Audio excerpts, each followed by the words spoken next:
Hello everyone, it's Nina and welcome back to my channel. Today we are going to be doing my monthly reading wrap-up for July.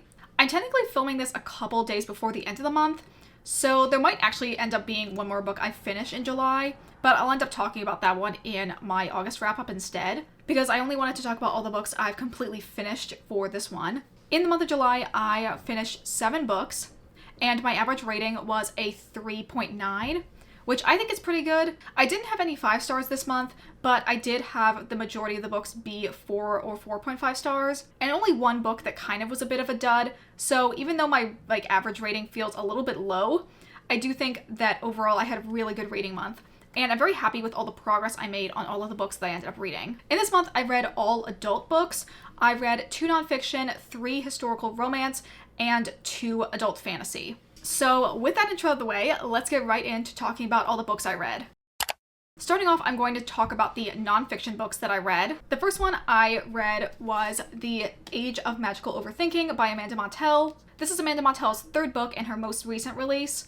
This one has some linguistic elements, but it's definitely more sociology focused than her previous books. And like the tagline says, it's notes on modern irrationality. It talks about a lot of different kind of psychological processes that people go through to kind of rationalize things that don't actually have a lot of logical truth. I really love this book and ended up giving it 4.5 stars. Amanda Montell has a lot of very relatable thoughts to things that I also have thought about, but she will phrase them in such a poignant way that gets to the heart of the issue so perfectly that it will kind of end up knocking me on my ass with how good it is. I ended up doing a lot of good tabs in this book for just different moments that really resonated with me. I think my main critique of this book and why it ended up not being a 5 stars is that I feel like this book in its entirety is a little too short, to the point where I would be finishing a chapter and think, that's it. I feel like each chapter had a topic that could have gone on for another 2 or 3 pages each. And honestly, that's probably all it would have needed to be perfect. I think I might have mentioned this in the book haul where I showed this book, as well as the reading vlog where I read this book, which I will link up above. But I ended up getting this book as kind of a combination live show / book tour that Amanda Montell was doing. So my edition is also signed by her. The other nonfiction book I ended up reading this month was Plastic Fantastic by Eugenie Samuel Reich. This book is a little bit of an older release. I think it came out in 2009. And again, like the tagline says, this is about the biggest fraud in physics that shook the scientific world.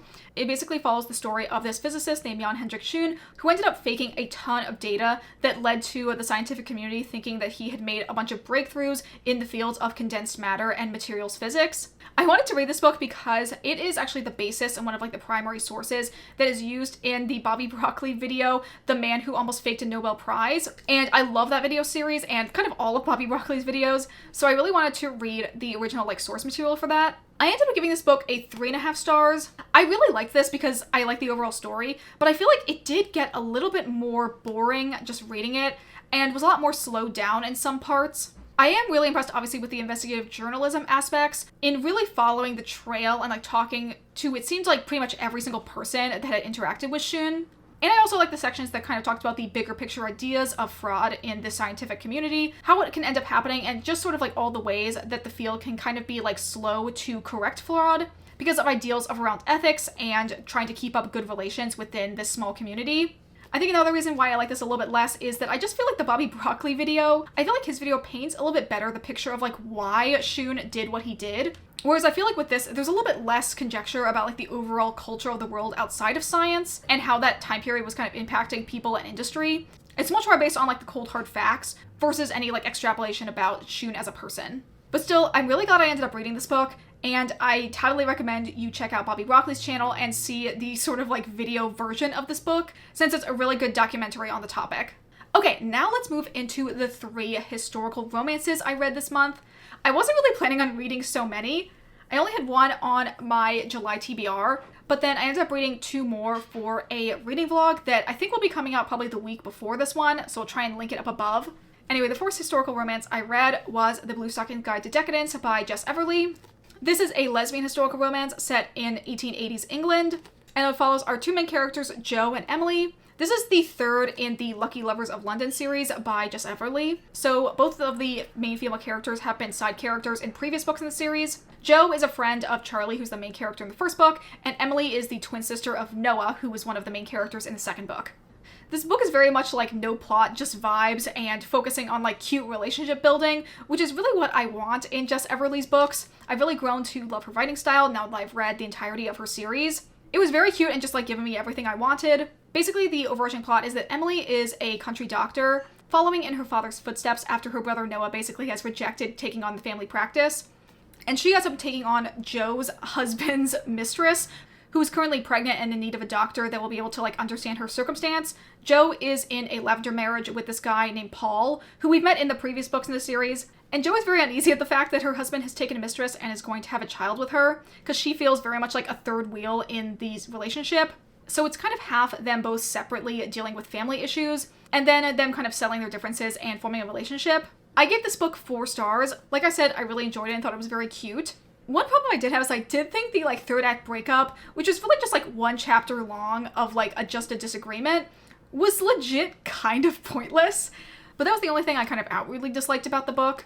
And even though I do like these books for being like no plot, just vibes, I do think this one was even slightly more plotless compared to the other 2 books in the series. But again, I don't really mind it. I did really enjoy my time reading this, and I'm super excited to see whatever Jess Everly has coming out next. I don't know if she's going to do another book in this series, or if she's going to move on to a different time period, but I'll definitely be like checking up on her website and social media to see what her next book is going to be about. Okay, the next book I ended up reading was one of the 2 historical romances I read during my Reading 100 Pages a Day reading vlog, which I'll definitely link up above. And that was A Nobleman's Guide to Seducing a Scoundrel by K.J. Charles. This is the sequel book to The Secret Lives of Country Gentlemen, which I read I think like a month or 2 ago. And a lot of people in the comments of the video where I read that book said that they liked the sequel even more than the previous one. And everyone that said that this was good, you are so right. I ended up giving this book 4.5 stars. It follows our main characters Rufus and Luke. Luke is the younger cousin of Joss, who is the main character from the previous book in the series. And Rufus is this kind of unwilling new heir to the earldom near this place called Romney Marsh, which is the setting of the previous book in the series as well. Luke ends up coming in to work as Rufus's secretary, but he's also there for some ulterior motive that we learn about halfway through the book. But while they are there and bonding and working together, they obviously start falling in love. I really loved both of the male main characters in this book. I loved the way they acted together, how hot-headed and like straightforward Rufus was, and then how like Luke really balances him in outwardly seeming a lot more like level-headed, but also being very like sneaky and underhanded when it comes to protecting the people he loves. I also really love the setting of Romney Marsh and the very like ancient ancestral home that the Earl is living in. I also really love the side characters in this book. I love all of Rufus's cousins. And initially in the start of the book, Rufus is very much seen as like an interloper in the family, and his aunt and uncle hate him because they thought they were going to inherit the earldom. But slowly over the course of the book, all of the cousins sort of like go over to his side, and he ends up making friends with them, which I thought was really cute. I also really liked Luke's growth as a character, seeing all of the events of the previous book, now 13 years later, and how all of Luke's trauma from that book has really impacted all of his choices until now because of the ghosts that have been following him. And I really liked the final confrontation and how dramatic and over the top the like gothic cheesiness of it was. So yes, overall I ended up giving this 4.5 stars. I don't know if K.J. Charles is going to write another book in this series. I really hope she does because I really like the setting. And since it seems like each of the books is following a different member of the Doomsday family, there are a couple other cousins that we have met as side characters in these 2 books that I think could be a good focus for the books in the future, should she decide to write more in this series. Okay, the last historical romance I ended up reading was The Ruin of a Rake by Cat Sebastian. This book I ended up picking up kind of on a whim, and I'm very glad that I did because I really enjoyed it. This follows our 2 main characters, Julian Medlock and Lord Courtney. It follows our main character, Lord Courtney, who is a notorious rake, who's a complete social pariah that a lot of people don't trust. He ends up getting the help of his friend Eleanor, who requests her younger brother Julian kind of rehabilitate Courtney's image to reintroduce him as like the perfect English gentleman in society, all for the purpose of trying to convince his brother-in-law to allow him to interact with his nephew again. Because at the start of the book, he thinks Courtney is a very bad influence on his nephew, and he doesn't want him to see him again. Julian is a very like no-nonsense, incredibly like straight-laced, perfect man who is not nobility and has worked really hard to kind of cement himself a place in high society. But he's kind of always at a distance had feelings for Courtney, while at the same time very much resenting his like very brash, rakish personality. It's very much an opposites attract, kind of enemies to lovers energy that they go into the story with. I ended up giving this book 4 stars. I liked it a lot more than I thought I would initially. At first I was like, whoa, we are getting very smutty very fast. But then I was like, okay, they're kind of cute. And then probably at least halfway through the story, I was like, oh my god, they are so in love. But they're also just like such idiot babies who can't communicate. And finally, by the end of the book, I was like, okay, they are still so in love, but they've also like healed and grown from being with the other person, and it's so beautiful. Like I said, I gave this book 4 stars. I really enjoyed it. I definitely am going to read the other books in the series because this is like the 3rd in a series, but they're all companion novels, so it's not that big of an issue that I read them out of order. I've actually already checked out the 2nd book in the series from the library, which focuses on Courtney's brother-in-law. Cat Sebastian is another one of the like pillars in the queer historical romance subgenre, and I've only read one other book of hers before this one, so I'm interested in seeing what more of her backlog ends up holding. Okay, now that we're done with the historical romance, we can move on to the 2 adult fantasy books I read this month. Both of these I read during my 5-star predictions reading vlog, which again I'll have linked up above. The first one of those is Mistress of Lies by K.M. Enright. This book I got as an e-arc. Thank you so much to Orbit Books and NetGalley with providing me with an e-arc for review purposes. This is an adult fantasy that follows 2 characters.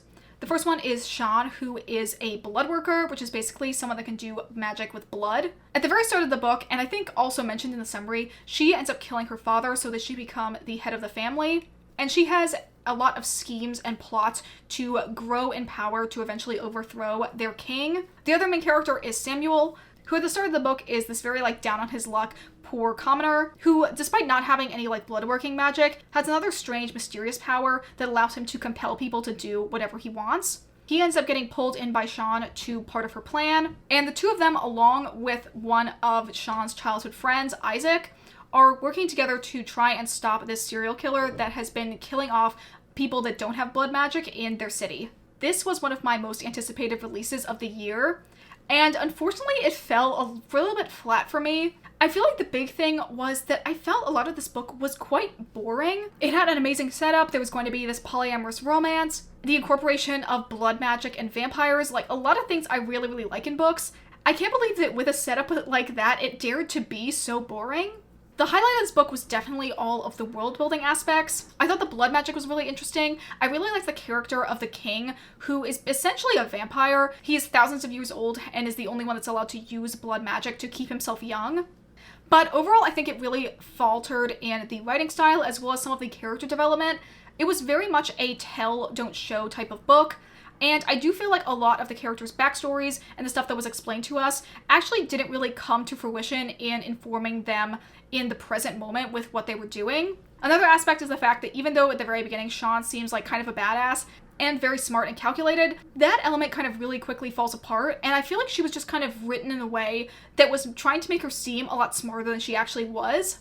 And although I understand why it was done like this for like the narrative purposes, I feel like it was a little weird that we only got 2 out of the 3 members of the throuple as POV characters, and we didn't really get to learn a ton about Isaac. And for all of those reasons, I ended up giving this book just 3 stars. I'm very, very sad that this book didn't really work for me, and I don't think I'm going to be continuing on with the other books in this series.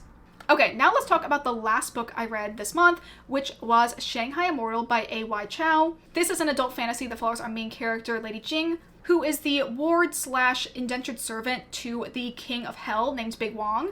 At the start of the book, Lady Jing is bringing this human named Tony Lee into Hell since he is working with Big Wong.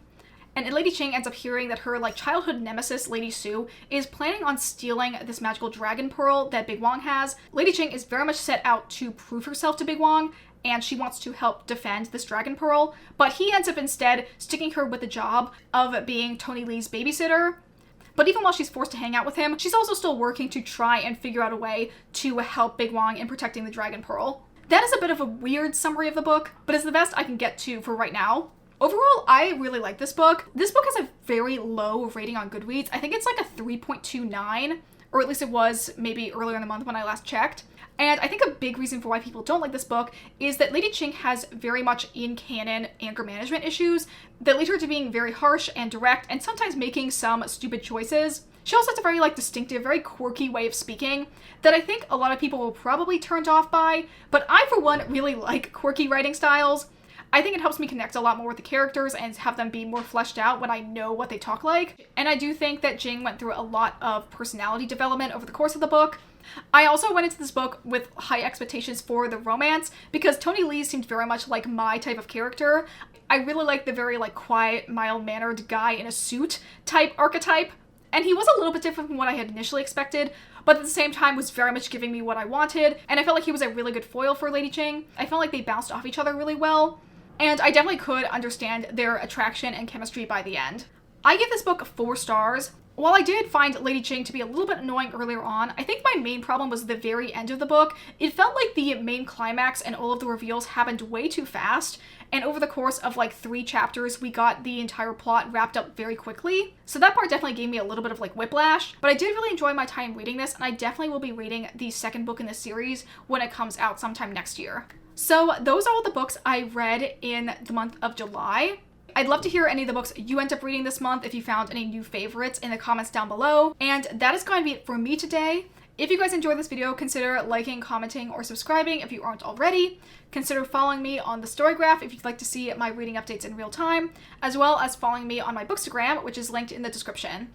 And that is it for this video. I hope you all have a wonderful day, and I will see you guys in the next video. Bye!